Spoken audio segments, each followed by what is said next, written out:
Buenas tardes, me llamo Moira, and thank you very much to the organising committee for giving me the opportunity to present to conference for the second time.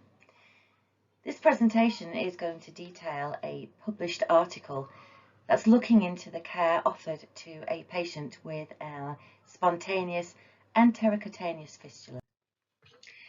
I have a conflict of interest to declare as I'm employed by Welland Medical, and I have a clinical role with them which includes both patient and nurse education within the speciality of stoma care. Just like yourselves, my nursing registration is live, and within my clinical remit I'm obliged to ensure that the most clinically appropriate product is selected to meet the patient's needs. This is the article I mentioned at the end of my presentation this morning, and I would like now to have the opportunity to share it with you.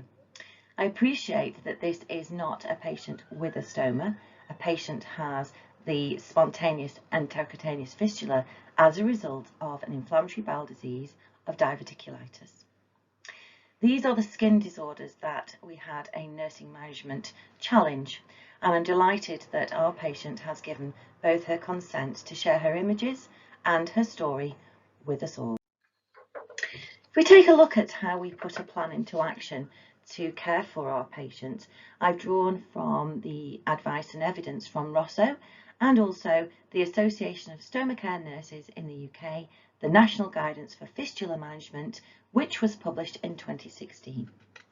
I'd like to share with you the three elements of preventing and identifying any local sepsis, because obviously that's a major issue. We have a fistula that we're dealing with, and a chronic fistula at that.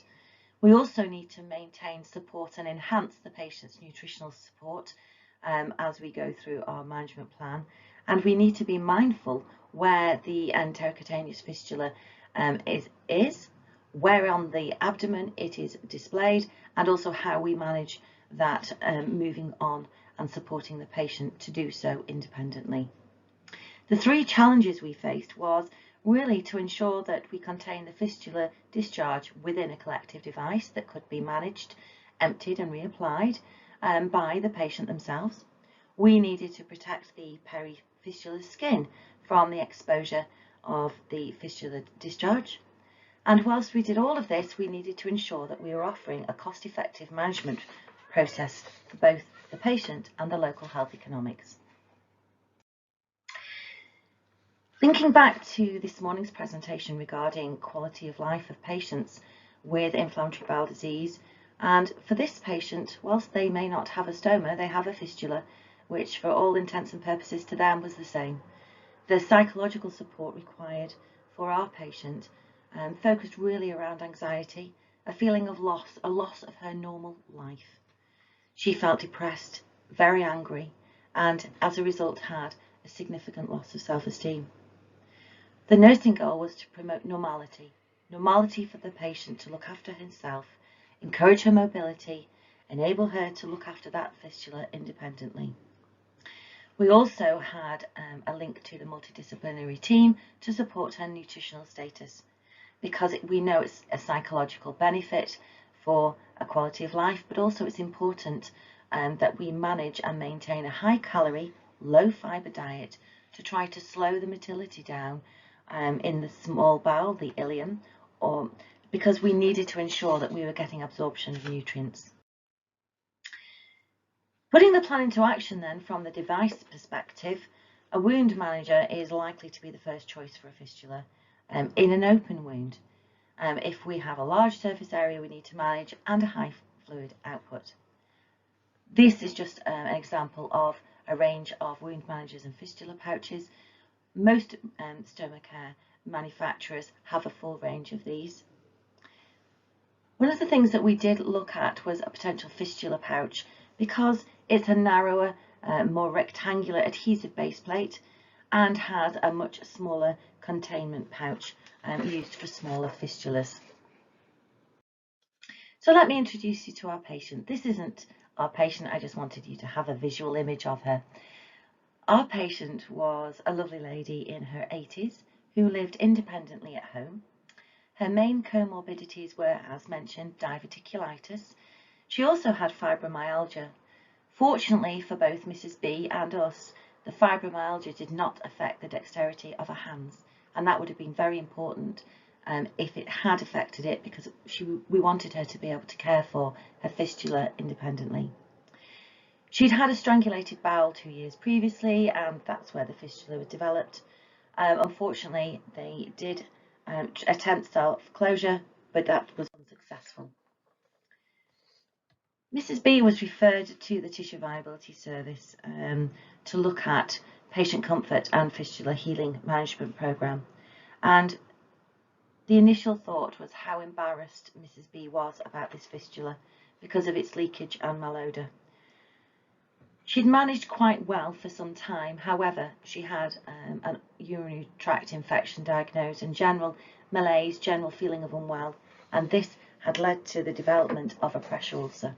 So she was a very complicated patient, but I'm only going to discuss the fistula care with you today.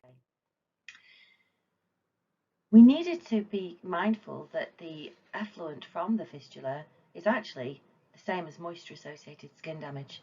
Now, as stoma nurses, we're used to dealing with that, and it's very important that we support the patient, because in this instance, Mrs. B reported that the pain on her skin was that of a burn.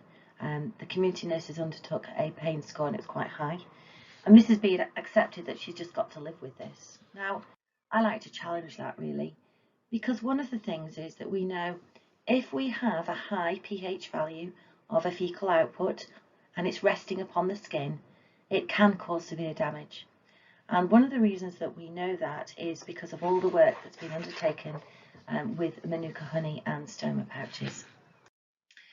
What I'd like to share with you was initially a simple stoma pouch. It wasn't this one, but that's the image I had, to cleanse, and there was a cleansing regime put into place. This wasn't really making much difference, and the tissue viability nurse actually wanted to use a Manuka honey adhesive stoma pouch because she's used to using Manuka honey in wound care. And that's really where the tale begins for us, because whilst we may not be able to manage the patient's nutritional support, we may not be able to manage the patient's mobility or the healing rates of a pressure ulcer, we certainly can look to provide a relief of pain for the skin around the perifistula area. One of the things we wanted to look at was how and why we know Manuka honey makes a difference. Now, in the UK, we have various companies that can supply stoma products directly to the patient. In this instance, Mrs. B wanted to use her local chemist, which is fine. However, the local chemist was unable to provide a continuous supply of the Manuka honey pouch.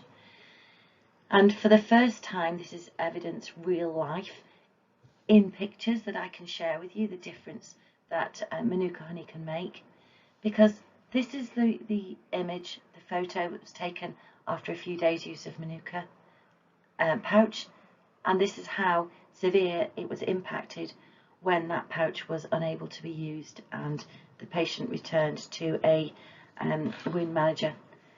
And that's very disheartening for us to see, because we've got the patient working well with a product and for some reason it's not been able to continue. Once the pouch was made available again, we can see that with the help of a little bit of stoma paste to try and flatten that area and also manage the excoriated skin, we were able to put a community plan in action and ensure that the chosen stoma products were taken to Mrs. B directly. And at this point, it was because of the community in the United Kingdom, we don't have fistula products and wound managers available on community prescription, hence the use of a drainable pouch. Mrs. B was able to empty the pouch successfully independently, and actually she quite liked the roll up and the security of the Velcro type fastenings. So really this is a example of a lifelong management of a fistula, an enterocutaneous fistula. The goals for us really for her care was to ensure that she knew when to get in touch with her nurses. The community nurses are always available to her, and they will refer back to tissue viability nurses and stoma nurses as they did this time round. She now knows what she can do to help herself. She now knows how to contact the community nurses and that they're there for her. And that has boosted her from a psychological perspective. What it does draw to us is when we're looking at stoma complications for patients with any inflammatory bowel disease, we need to be mindful of not only the type of stoma, or in this case the type of fistula, but the patient's ability and willingness to drain and care for their stoma products. We also need to support their psychological state, and that has been done in this instance.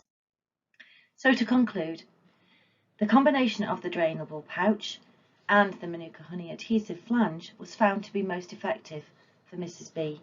It reduced leakage, it protected the surrounding skin from irritation, and it enabled the patient to self-manage and return to the level of independence that she so wanted. The wear time enabled alternate day pouch changes for Mrs. B, and she was delighted with this. And as she stated, it was her preferred product and the prescription has continued. So the long-term management plan for an enterocutaneous fistula patient was really to provide an acceptable routine. We can't completely stop the leakage of a fistula, but what we can do is contain the fistula discharge in a collective device. We can and have protected the perifistula skin from exposure to discharge. And by simply using the Manuka honey type of pouch, we have introduced a cost-effective management. Gracias. Thank you very much for this opportunity. Are there any questions?